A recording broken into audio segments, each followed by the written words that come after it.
Hey Daniel, why are you obsessed? Oh, fucking hell, I can't even talk. Okay, so let's have a conversation about this. And I know you followed me for a bit. And I think it's right to have, because why are you so obsessed with her? It's like she's in your mind 24/7. And it's hard to explain, but I'm going to try. It's the injustice, the lack of accountability, the hypocrisy. The hypocrisy is on another level. The controversy that she's created along with him against our royal family name. And the pain, the pain towards his family, her family, in how someone who's grew up in such instability, I look on and can see that they have been living the dream that most could only dream, So you see that and you just think, how could you? You were so blessed. You were so lucky to be loved in that way, to have your dad literally serve you in every way. And that's for both of them, We watched William and Harry. For me, I was born a year after Prince William and I was born a year before Harry, smack bang in the middle. I grew up with them and I could relate to them, but far from, different spectrum for the opulent elite to the girl growing up in DV.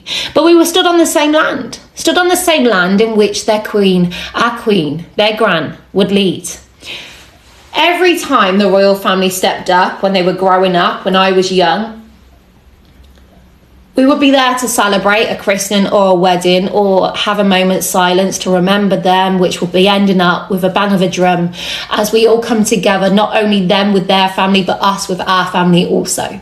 My nan grew up doing that, and so did my children at the Queen towards the end of her life. This was forever. It felt. So no one could have imagined that feeling of saying goodbye to the Queen.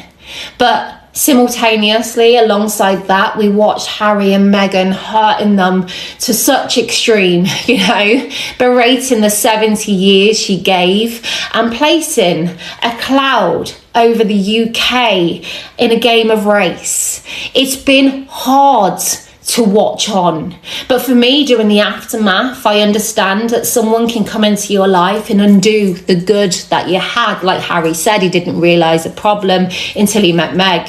You know instinctively what they do as you watch on, as little words become a clue. The red flags are blowing in the wind, because what someone will do, they will step into your life and anything good going on, they will pick it away, as they will replace it with bad, as they start to isolate and segregate you away. So when it becomes that foundation, that core that you always had, saying, is this okay? Are you okay? Is this behaviour okay?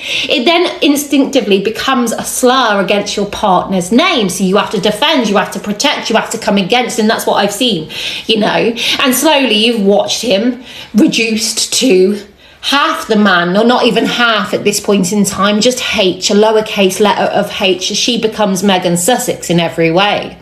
The list is endless to why I speak out. One, for awareness of what one can do when they come into your life and want to damage all that is around you so they can take a hold of you. I speak on it as a person that used to celebrate with his family, red, white and blue, who looked on as my national identity and has watched the demise because of these two. I watch on as a wife, as someone who can happily sit there as her husband's rocking on a sofa with Gabor as they frame it for support, as they cash in some more. I watch on as a daughter who never had a dad, and like Meghan and Harry had, so that incites a feeling in me also. I watch on as a family member who would never go to the extremes of speaking on my family in that way, who can see past my own face to know that any decisions, even the wrongs that I received and that were gave, were not dependent on that one person, and there was a story for them going on inside. But Harry and Meghan can't even see this in their own life because they are the victim. And if you watch me with the Johnny Depp Amber Heard court case also, you would acknowledge that Amber Heard never took any accountability once in that trial, in that court case, even in the after.